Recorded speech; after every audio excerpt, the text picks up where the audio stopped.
And don't you think sometimes it's difficult to motivate the artist to be in this kind of project? I mean, the public school in Brussels and in Paris, sometimes we share the same feeling that people like us, for example, they like to be in this kind of project and get together to make some workshops and stuff.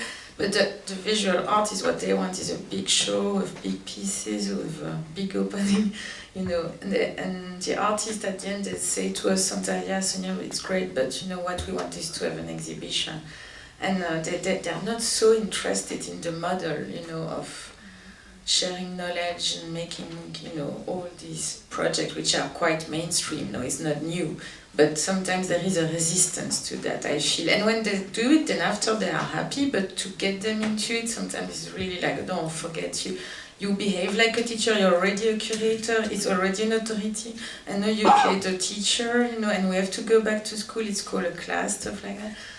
I think, of course, it's a good point, but it's really important to remember that there's multiple points of entry. There are many, you know, perfect ways of making sort of historical or one-man shows, or you name it, many models that are very effective, thanks very much. I mean, our little space is quite precarious still. Let's not assume it's a huge establishment, even if there are these moments, and even if they are a kind of fashionable turn, the one thing that's certain is that they will go out of fashion. You know, they won't last that long necessarily if they're that superficial.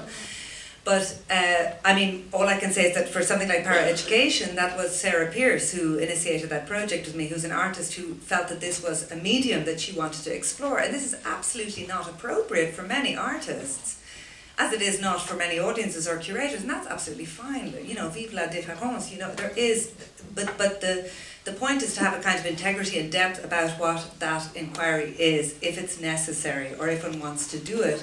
I think the danger is when it becomes a kind of very empty frame or a kind of performance space that actually isn't particularly interested in, you know, and if that's the case, then it will die out, because it is a precarious kind of model.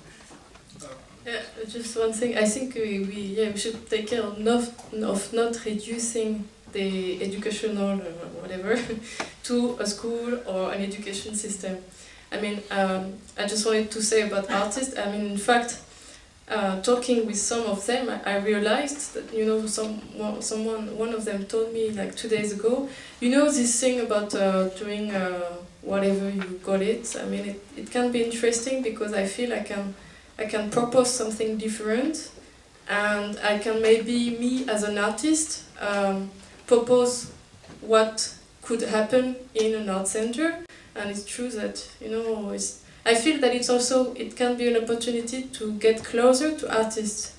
And you were talking about anger, and I was wondering what you mean about that. Is it finding a space to resist, or can it be just finding a space to I don't know, to work? Yeah. Actually, I'm going to comment about something else.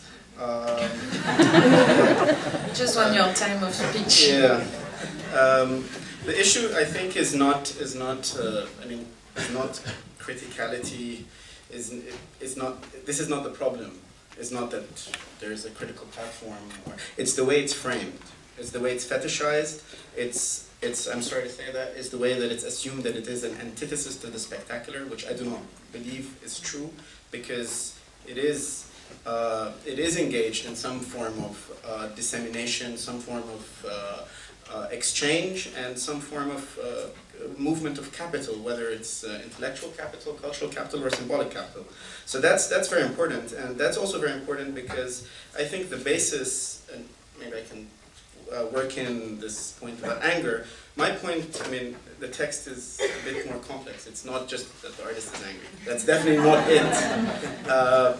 But the point is that we do speak from positionalities, and that has to be always maintained.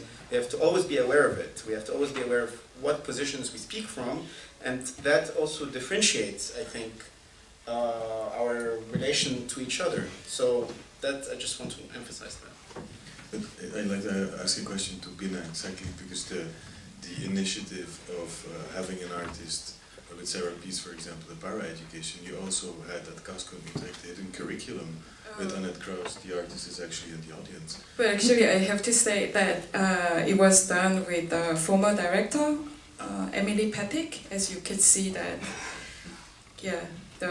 what is in the book is the conversation between Annette Krauss, Emily Pettig, and Marina Fischmidt, and then Annette is actually there.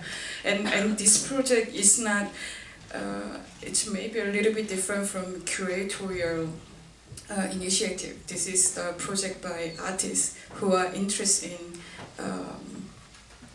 current educational system in relation to the value of norm, like what kind of like relation between like discipline and education. So as you can tell from the title, Hidden Curriculum, that she investigated through like very long-term workshop with a student from two academy, actually what they do secretly from their teachers, what they consider actually what they think against the rule or against the norm. So it's a like form of critique to current educational system and what kind of subject this system produce. And I mean about the fact or like tendency or trend to use or abuse the certain notion or word from educational system, I think there is also something else than merely to legitimize or follow the fashion, that actually just like consider yourself and also people who are invited as like we consider you as different subjectivity, so-called student. I think that brings, I mean, there is a certain desire for like collectivity and indeed participation and some kind of horizontal relationship by calling and naming something school. Yeah. I like that. Is as you said before, also to be out, to escape that kind of personality. The artist is a big personality mix, big circle. Again, going back there. And here, what we ask to the participants of the public school in Brussels, and I think we follow what they started in LA, the same spirit, is we ask the artist to do something he wouldn't do in his normal practice. So it's a bit an escape from all the curator.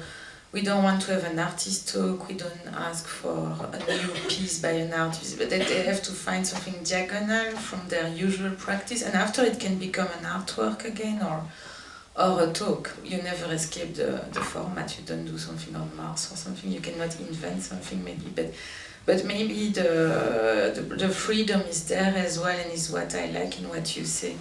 That still it's an invitation, as you said as well, to do something, and maybe with less pressure. You can have the failure, you can have the attempt, the experience as art, maybe more.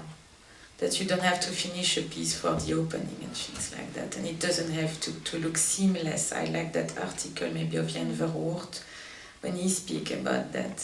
What is it to integrate that failure aspect, that unfinished, or not to produce, to deliver that product. And I mean, it's not new, the critique, but we are still in those questions, and in that regard I think the book is quite liberating as well. But it's always a question. Alienating, yeah. So it's the new alienation.